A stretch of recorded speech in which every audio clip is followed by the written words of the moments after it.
Hello and welcome to Pennwriters Presents. I am Joy Gibbons. I am joined today by Derek Attico, wonderful author and creator of multimedia regarding primarily sci-fi.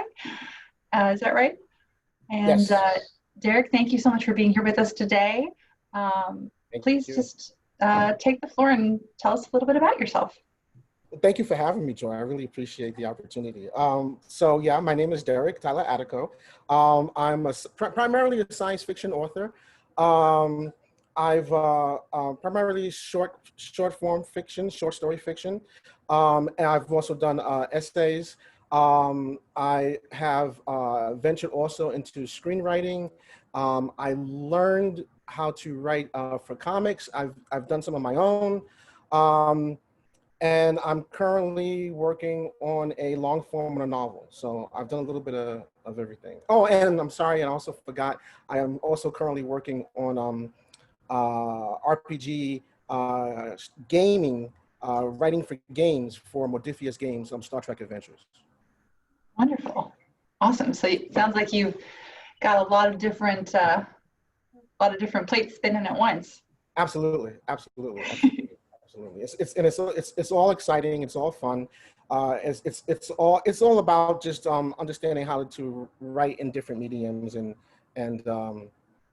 how to switch over from medium to medium.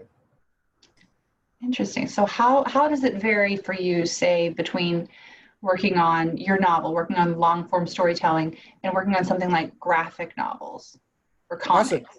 That's a great question. Well, comics or graphic novels, I learned how to do that primarily from Dennis O'Neil. Denny O'Neil he just recently passed away, unfortunately. He was a longtime writer for Marvel Comics and DC Comics. He was an editor for DC, renowned, established writer for DC Comics. He was also well known for writing Green Lantern, Batman. He was the chief editor for a time for Batman, and I learned how to write comics through him for a class I took on writing for comics at the School of Visual Arts. And what I learned primarily about writing for comics and just writing in general, is, at least for me, is that it's all about a compression of time. So, for example, if you're writing in something long form, like a novel, you have the opportunity to expand on time. You can even, I mean, it doesn't matter what the subject matter is, whether you're doing a biography or an adventure, you can take the time to write about the character, what they're thinking, what they're feeling. You can expand on that. Whereas in a short story, of course, we're talking about a compression of time, and you have a very finite amount of space in which to deliver the story, deliver the character's thoughts, feelings, and emotions. So as I found, it's all about how to think about time, how to think about that compression of time. When it comes to writing for comics, it's slightly different. Comics and screenwriting and writing comic books, it's a lot about what happens, especially for comic books, it's about what happens in between panels, the actions that happen in between panels. Those actions still happen, and it depends upon what you write and how you write that action. And I think screenwriting or writing the graphic novel or writing for comics is, at least in my personal opinion, is the toughest writing to do, because you have a very limited amount of either pages or screen time to convey so much information. Whereas in the novel, you can just expand as much as you want. You can write a 250, 300 page novel and expand as much as you like. In a graphic novel, you have 75, 80 pages. Some people may say that's a lot, but it's really not a lot when you have to deliver so much information, X amount of characters, and the actions that they're doing. The same thing with a screenplay. You have so much story to deliver, and you have the characters, their information, you have to deliver it in, say, 90 minutes to 2 hours. And one page of a script is usually 1 minute of screen time. So you don't have a lot of time, and everything has to be compressed. So that's when I come back to the compression of time. You have to say a lot in a very finite space, in a very finite way. For me, though, I've found that I think I started writing screenplays, so it's easier for me to make that switch and to do that. It's easier to make the switch on the compression of time as it is to expand in a novel or a full form story. That's really interesting. Yeah. And I get what you're saying, that you have to take the material that's still there, like what you would have in a novel, all that development and backstory and characterization, and pack it in and make every word count. Yes. And yes. I bet that taking that back then from your experience in screenwriting and writing for comics and short form, taking it back to a long form, then I can see how that would be sort of like, well, what do I do with all these words? Right. It's definitely challenging. It can definitely be challenging, depending on the medium. I haven't done a screenplay in some time. The first thing I ever wrote was actually a screenplay. I was 16, 17 years old, and I wrote a Star Wars screenplay, actually. This was some time ago. This was actually before Return of the Jedi. And I wrote a Star Wars screenplay, which was supposed to be like a sequel to like after Return of the Jedi. And I gave it to my English teacher to basically copy edit and to just take a look at my grammar. And she entered it into a high school competition, which was great. I had no idea she was going to do that. And it was entered among, I think, 12,000 students for the Dramatists Guild of New York. And I was one of the 12 that was picked among 12,000. So that was pretty cool. Yeah, That's awesome. That was pretty cool. And it taught me screenwriting. And I think, everyone comes to writing differently. Everyone has a different idea of how to write. So there's no one way to do it. But for me personally, learning screenwriting first and understanding that compression of time and how to say a lot within a finite space, I think was really great for me. And then moving to short stories allowed me to make that adjustment perhaps easier than others, or easier than other people. At least it was a very comfortable adjustment for me. And I think actually what has been in some ways difficult or more arduous is expanding, because I'm so used to compressing everything that writing in the long form, I pack so much in that when I write in the long form, I'm really writing. So I can see why I can easily write a novel 80, 100,000 words easily. That makes any sense. Yeah, it does. Neat. So it seems like a fair amount of your work is built around kind of existing properties like Star Trek. And what are your favorite properties to work with? And what are some that you've worked with so far? Well, I've been very fortunate, I guess. Not even I guess, I have been very fortunate. The first story that I ever wrote professionally was for the Star Trek Strange New Worlds contest. It was an anthology series that was released by Simon & Schuster Pocket Books. And what the anthology series did was it allowed fans to send in basically their own Star Trek stories and see if you had a story that was good enough, it could be printed in the Star Trek Strange New Worlds anthology. And I believe they would pick something like 10 to 12 stories per anthology. And I found out about it. And so, not knowing a lot about publishing or really anything to do with the business of writing, I just wrote the best Star Trek story that I could think of, something that I would like to see. And I wrote it and sent it in. And it was selected. So I was just honored to have it selected, and it took first place in that anthology. That was Star Trek: Strange New Worlds 8, and so that was my introduction into the world of publishing. So, and that was phenomenal because it was Star Trek, and it was something that was always that I loved, and something that was close and dear to my heart, you know. And it was an established franchise, so it was all of these firsts for me, and it was all of these things that I really didn't have an idea of what I was getting into until I was kind of in it at that time. Yeah. And it was really great.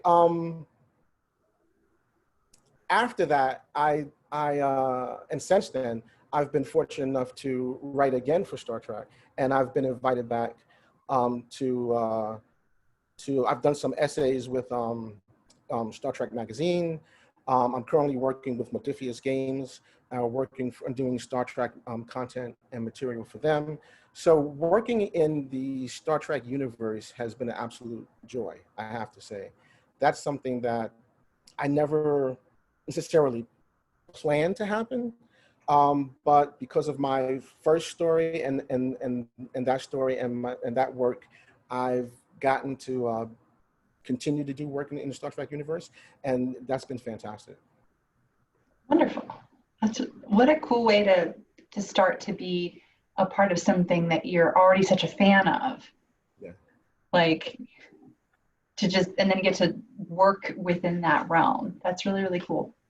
Absolutely. And one of the things about it that I learned very quickly, or even as I was writing that first story, was that there's a difference between being a fan, and I think when writing the story, I kind of left the fan and just was a writer, because I think you can geek out and be a fan, and if too much of that bleeds into what you're writing, then it will show, and I don't think that necessarily honors the story and honors what you're writing. I think you should always be, and this is not just Star Trek, this is anything, you should always be true to the story, right? And always be true to what you're writing. And so I kind of checked that fanboy brain at the door. And once I had my plot and had my story, I just put on that writer hat and made sure that I wrote a darn good Star Trek story. And also, I think it was also always in the back of my head, because I grew up watching the original series with Gene Roddenberry, and his stories always had some kind of message and meaning. So I kept that part of it in the back of my head, but I didn't really want to fan out or geek out. I just wanted to tell a really good story, have a message, hit all my marks, and then I sent it in. And after sending it in, to be quite honest, I didn't really think about it. I was like, okay, we'll see what happens. Yeah, I did the best I could, and we'll see what happens, you know. And I was fortunate that it succeeded. Yeah, that's really interesting to check that part of it at the door, like to carry through the enthusiasm for the story and the world that has been built for you to run around in and create. But yeah, because I would imagine you couldn't really like play favorites, like, oh, I don't want anything bad to happen to Captain Kirk, so I'll just send him on vacation while I write this. Right, absolutely. I actually treat my characters in any universe that I'm writing in. I treat them usually terribly. Make them suffer. Yeah. Make them suffer, because those are the best stories, right? Those are the stories that pull us in and engage us, are the ones where we see ourselves in, and the ones where characters have to strive to overcome challenges. Yeah. Right? So and I think if Star Trek didn't do that to its own characters, people wouldn't watch Star Trek. If everything was always easygoing, people would be like, oh, you know, this is just another sci-fi show. But I think because of the constant challenge in Star Trek, and because of the constant obstacles and people overcoming those obstacles and overcoming them together, you know, through friendship and hope and science, I think those are the reasons that people have always attached themselves and watched Star Trek, and you have families watching it together. Even if they don't realize it, I think it's those three tenets of Star Trek that people always um, talk about, and they say, oh, I watched Star Trek and I love Star Trek and live long and prosper. But when you really talk to them, I've interviewed people and asked them what is it about Star Trek, and it's usually those three things. It's friendship, it's a hopeful future, and it's science. You know, and I think those three tenets are what our future is and can be and should be. All right, very good. Yeah. So thinking about friendship, hope, and science. Let's talk 2020 now. Oh. as, as a creative surviving in 2020, how are you doing? Okay, so if I'll be honest with you, I would say there's a lot going on in 2020, right? We've had the pandemic, Black Lives Matter protests. Well, I think at the beginning of the pandemic, and everyone was basically, you know, we're told like to basically shelter in, you know, stay in, let the essential workers do their thing, you know, don't go out. Especially, I live in New York City, so doing that in New York City. So I did a lot of stress eating, to be honest. I ordered out a lot of pizza, a lot of ice cream, and you do what you got to do. Yeah. Right. And I don't think that's an unusual story, because what was happening was an unusual circumstance. I mean, the last pandemic was what, 1918? So, I mean, very few of us actually lived through this before, and we didn't know what to expect. So I know for myself personally, even though I'm a writer, and being a writer means that you do things on a solitary basis, you know, writing is a very solitary field, right? You're usually writing by yourself. You may have someone that you run things by, but usually it's just you, and you're sitting there and you're doing it yourself. So, but with the pandemic, it felt like everything was just exacerbated. It was uber isolation. So I did a lot of stress eating those first few months, and then at some point, I feel like I hit a wall, and I said, okay, wait a minute, I have to think about the long term. This is not a sprint. This is a marathon that we're all in together. You know, we're all connected, and so this is going to be a marathon. So I had to kind of like dial back my anxiety and think about long term what I'm going to do, you know, to the end of the summer, to the end of the year, next year, that kind of thing. And it helped me just as a human being. I think it helped me, and it helped me as a writer. I also find that I'm really, I think we have all had to really engross ourselves in our technology, because again, we're isolated. So we can't go to conventions, and we can't have face-to-face conversations and dinners and lunches. So we're all on Zoom, and we're all on our laptops and computers and phones. And I've found a desire to try and get away from that a little bit. I recently purchased a really large whiteboard, so I can just start to kind of write on my whiteboard and plot on my whiteboard, because I wanted to get back in touch with doing things just on a base.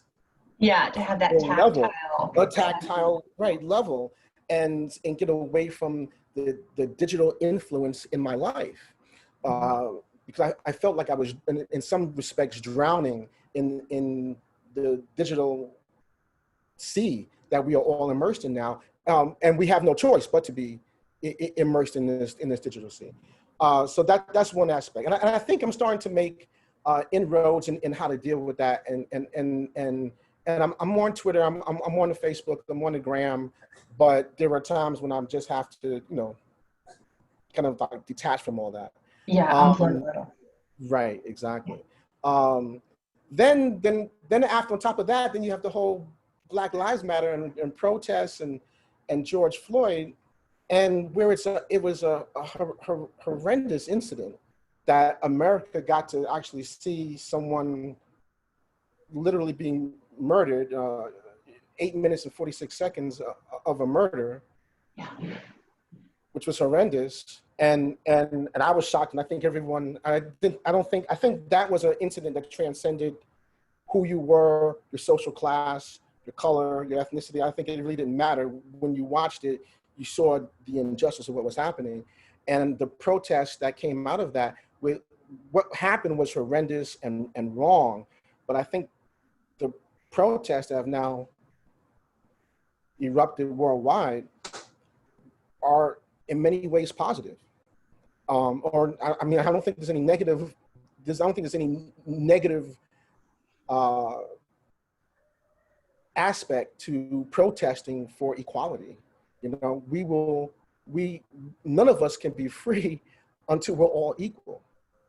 You know, and not just physically equal, but economically equal, emotionally equal, mentally equal, spiritually equal. Until we have those things across the board, all of us have those things across the board. I think I think none of us would truly be free.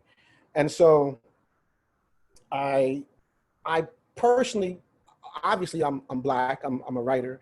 I was affected by those things, but seeing people protest and seeing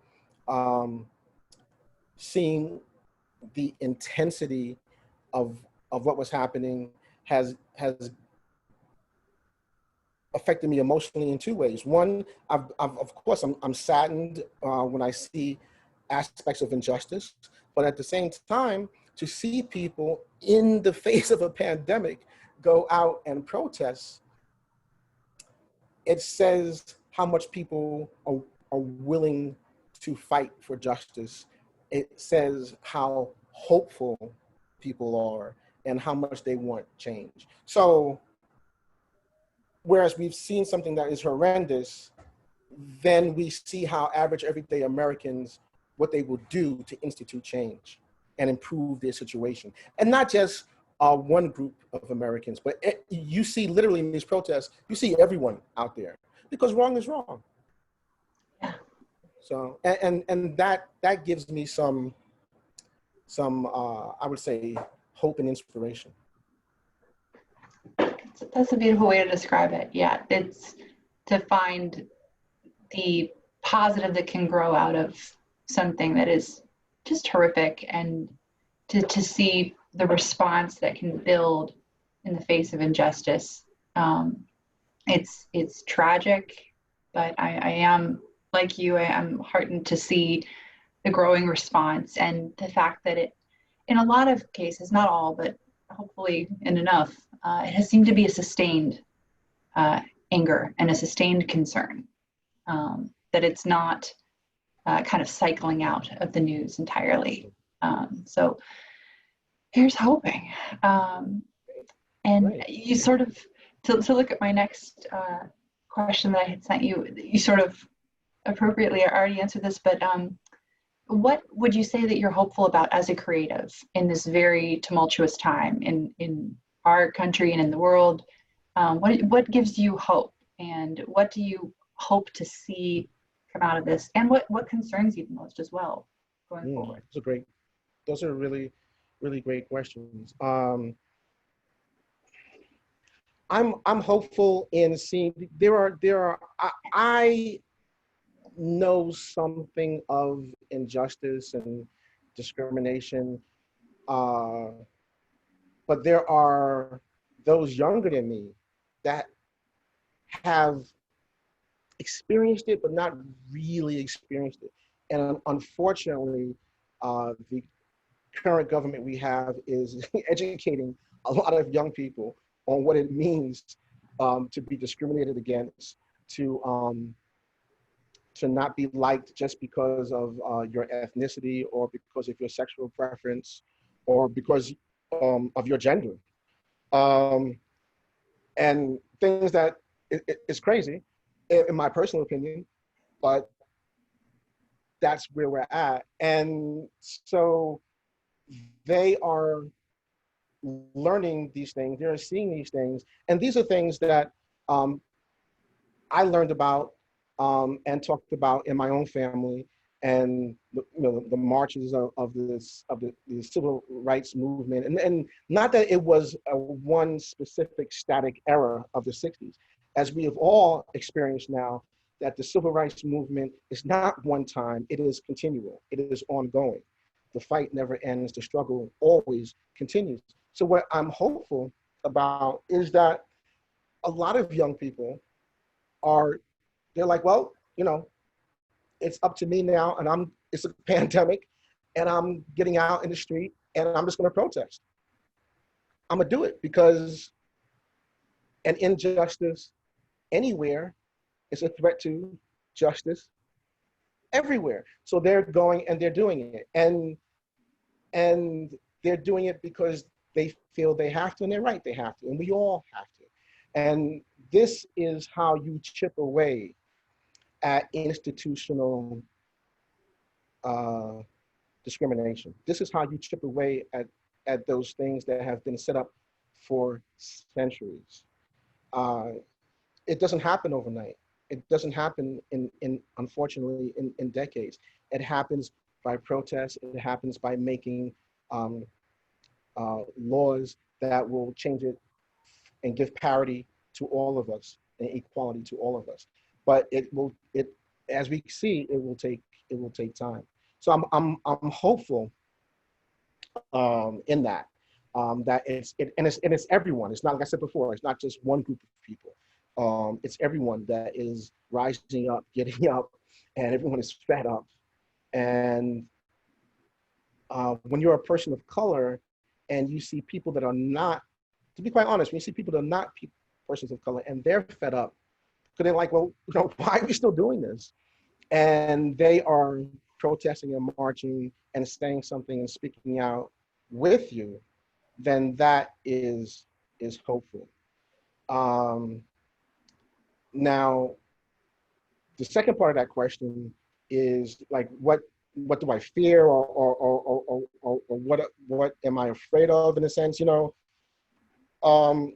See, there's a thing about discrimination.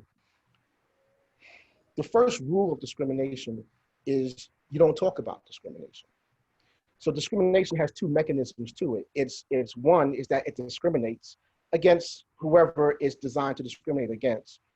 And the second mechanism of it is that those that are either being discriminated against and have gained some advantages or traction, they're fearful to say anything because they've gained some traction.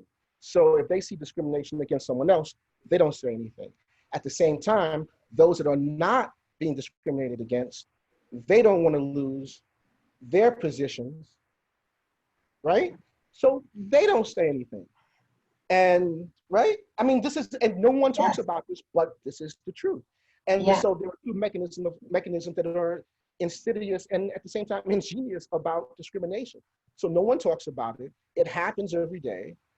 And this is how it keeps people in certain pockets. It keeps them from achieving. So what I'm everyone afraid to lose what they currently have. Exactly. So what I am, I guess you could say, nervous about or fearful about is that those people that, and you can't, and really in some regards, you can't blame those people. They've worked hard for where they are. They are, and then like, well, it's not happening to me. Why should I say anything? And then there are people that are being discriminated against. They've worked hard and they've gotten to a certain place and like, I don't want to say, you understand why people are staying silent, but by staying silent, you're feeding into and giving power to those that discriminate. Mm-hmm. So if I'm fearful of anything, it's that there are those that will stay silent. And now is not the time to stay silent. Now is the time to speak up. Right? And so I'm especially, I think I've always been a big fan of John Lewis, who just recently passed away. And one of the things he's always said is that you have to, if you see something that's wrong, you have to speak on it. You can't allow yourself to be silent. If something is wrong, it's wrong. It's not wrong because it's happening to me or because it's happening to someone that looks like me. Wrong is wrong. It's just wrong. And you have to speak on it. And I would be speaking on this, or I have spoken on things. If I see something's wrong, they're always going to say something because wrong is wrong. It's how I was raised, it's what I believe, and it's what I feel is necessary. Also, being a writer and being a Black writer, that's kind of the point. Right? I mean, we all write, all writers, regardless of your shade, your ethnicity, your social class, we all write to tell something, whatever it is. We all write to tell something, to tell a story, to entertain, to tell something. And in doing that, I think we all want to have some level of authenticity, right? For me, that means bearing witness to what I see. James Baldwin always said that the writer's responsibility is to bear witness of what happens in society. And I believe that. I believe that there is responsibility to bear witness. And I believe, like John Lewis says, you know, you have to speak up. For me personally, I believe there's a middle ground where you should bear witness. You should also speak up, but you should also, in my work of fiction, entertain. Because I think if you hit someone over the head every day, after a while, they're just going to stop listening to your message. Even if it's the right message, they're just going to tune out and turn off, you know. But if you entertain, then they are more apt to say, well, hey, that's interesting. I think that's what Star Trek has done for 53 years, is not every story has a deep, powerful message, but more often than not, Star Trek and even shows like Twilight Zone and Outer Limits, those old shows from the 60s, what they did was they entertained, but they told a story. They told a story and they had a message. And I think one of the reasons why they have lasted and thrived for so many generations is because of that. And so I think because I was a kid watching all that and being raised a certain way, I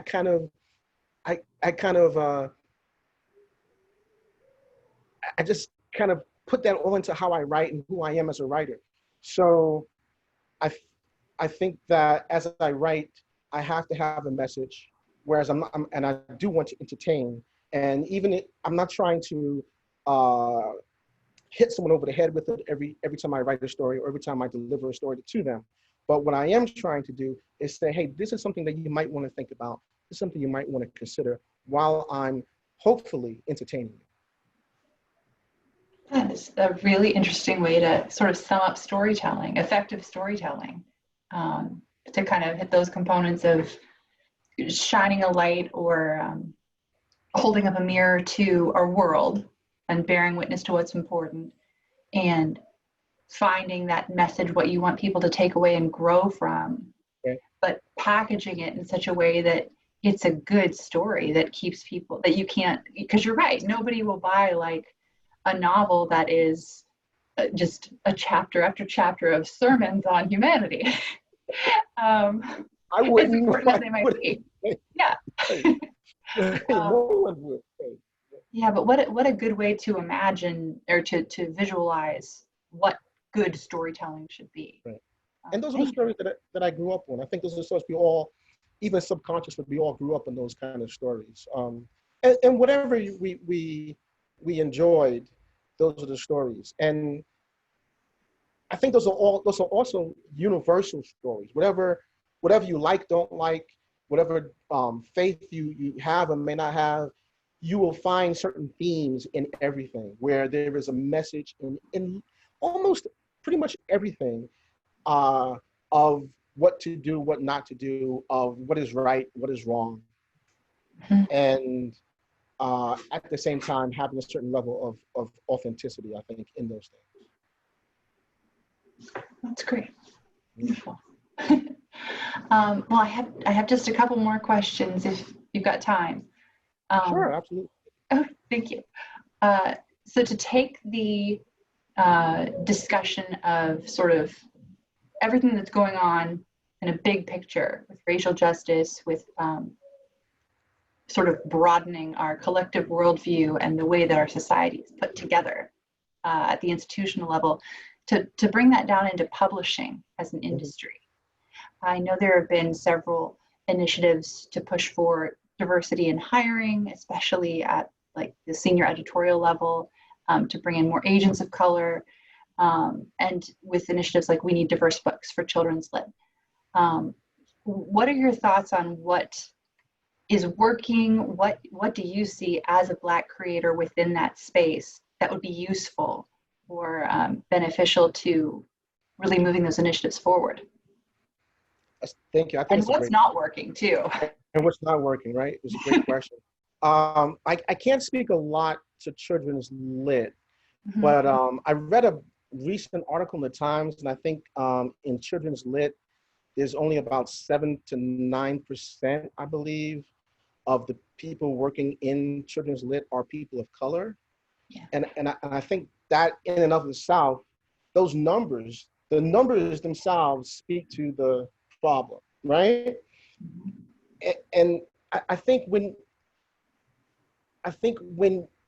you have when you don't have certain people at the table in those conversations, then you're leaving out voices. And when you leave out those voices, that is part of, and that's an essential part of the problem. And I'll show you an example. In about 53 years of Star Trek in novel writing, there's only been about 4 persons of color that have written Star Trek novels. And so that's not a great thing, not at all for a franchise that is about, diversity. You want to have people of color in those conversations. You want to have people of color writing the future, because how do you expect people of color to be in the future if they're not writing it? And at the same time, if you have people of color writing the future and in those conversations and invited to participate in that, then that just helps everyone, because that helps sales, that helps the stories, that helps everyone. Now, there have been some fantastic Star Trek stories by some phenomenal writers and some phenomenal novels. I'm not saying that's not the case. And I'm not saying to take away from that. What I'm saying is you need to add people of color to that and enhance that already phenomenal mixture, enhance it, because 4 people in 53 years, something's going on there, obviously. So by adding the voices to these places where they're just not being invited, in doing that, what will happen is you'll get richer stories. You'll get stories that everyone will participate in, everyone will enjoy. If you just take a sliver of what I'm talking about, you look at the Netflix film that just came out recently, The Old Guard, Mhm. and that was Charlize Theron, but the director was a woman of color, and she didn't. It's not her story, but she did co-write the script, the actual script, and it's a great story. It was something that was directed by a woman of color. It's the actual screenplay is co-written by a woman of color. It's phenomenal. It is on track. If it hasn't already, it's the most watched movie on Netflix. So that shows what happens when we have people of color participating in those conversations, participating in those ventures. And there's a difference between having a character in a film or or specifically in publishing, having a character in a story, and not having a person of color or creator of color writing that character. I'm not saying that other people can't write characters of color, of course, but we've seen for so long characters of color that weren't written by creators of color. I think it's time to see creators of color write characters of color and to participate in those conversations. And once you do that, you enhance publishing. There's, there's, in my personal opinion, there's no legitimate reason to have any level of discrimination in publishing. I don't think it helps publishing. It's not like you can make the argument, well, keeping this group of people out is enhancing no, it's not enhancing publishing. People of color read around the world, right? They have money, they want to purchase books, they want to buy, they want to write. So bring them into those conversations, have them participate, have publishers invest in those creators, just as you're having the publishers invest in other creators. And what will happen is pretty obvious. And we see that with the creators of color that are doing it on their own and making phenomenal strides. You know, and you look at a current book like Blood and Bones, which is doing really well, or you just look at creators of color that are breaking through, even though they have these forms of roadblocks, and they're still breaking through. So if they didn't have those roadblocks, imagine it, exactly what they would do. So that's the one side of what you were saying, like, you know, what could be done. From my personal experience, I've been fortunate. I've been invited into a lot of areas of science fiction. I've done several anthologies where people have just said, hey, you know, you're a good writer. Would you like to participate in this anthology? And that's what it really should be about. If you're not good enough to write, then to write for something, then you shouldn't be invited to the table. If you're good enough, and if your work shows you're good enough, you should be invited to the table. It should have nothing to do with what you look like. Who cares what you look like? I care about the words that you could put on the page, what you can deliver for me as a publisher, right? That's what we should all care about. And the story, of course, that you want to tell, not what you look like, because then ultimately the words are going to be in black and white, aren't they? You know, right? So it doesn't make a lot of sense. And it's really hard for me to get my head wrapped around it, in all honesty. It just doesn't make a lot of sense. We all know it doesn't make a lot of sense. It exists. And it goes back to that whole rule of discrimination thing where no one talks about it. Now people are talking about it. So now I hope that through this current movement, that publishers will look at what they're doing and say, you know, no one's blaming, at least I am not going to knock publishers over the head and blame them for what has happened in the past. We're going to all look forward, all right? So what are you doing today? You know, I can talk to you for 2 hours about what happened in the past. What are you going to do today to change some of the things that are happening in publishing? What are you going to do to help, or not even help, creators of color? I don't think creators of color, I know that this creator of color isn't asking for help. I just am saying, open the doors, invite people to the table and see what they can do. That's what you do anyway with other writers, so do it with writers of color. That's a very good point. And I appreciate the way that you explained it to say that it's not replacing work that has been created by white authors, or it's not taking away opportunities. It's like, what's this saying? More rights for others doesn't mean less rights for you. It's not pie. Right, exactly. Yeah. Some of the best Star Trek stories, bar none, that I've read, and I know some of these authors personally, and it's just some phenomenal work. And they have kept those tenets of Star Trek. So why would you take that away? You wouldn't take that away. What you want to do is, now that you have that and you have that established, now you're like, okay, now you want to add creators of color to that mixture, because now you're increasing, or you're adding to the spice of the pot, right? You're not taking those guys away and sorry, those men and women away. You're not doing that. You're adding to it. It's just, to me, it's just simple. It's just a simple thing. But it's funny how we have these stereotypes and dynamics in society that, until people talk about them and actually face them head on, a lot of times things don't happen and things don't get changed. So. Well, thank you for talking about it and for making it so clear in your explanation. Just thank you for taking the time. Thank you. I appreciate it.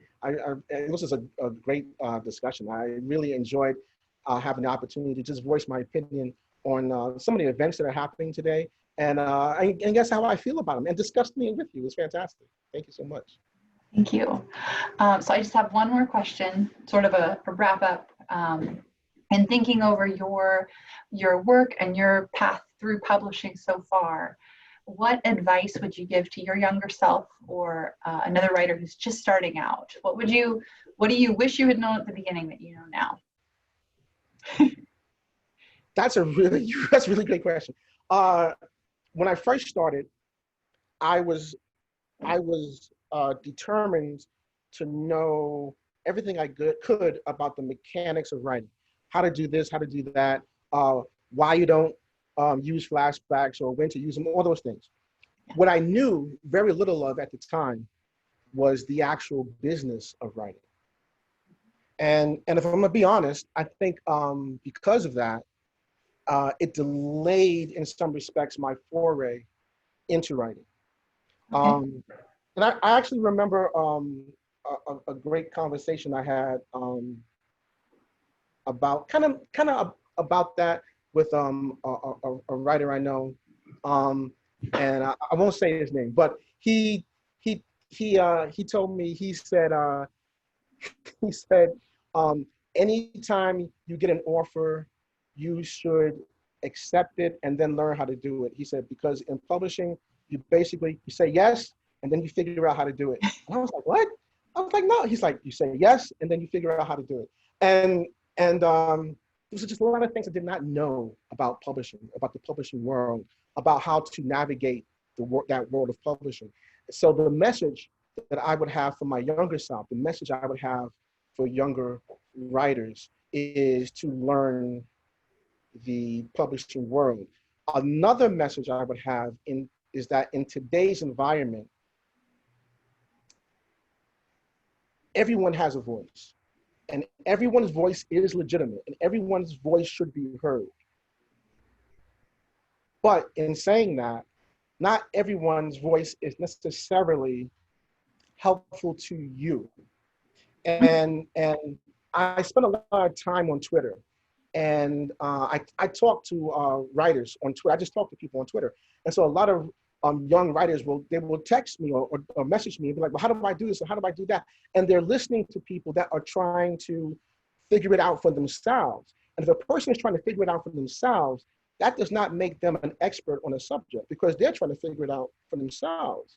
So what the new writer may want to do is listen to someone that has the experience, buy a book on writing, like On Writing from Stephen King, or another great book, Editing for Fiction Writers from Renee Brown.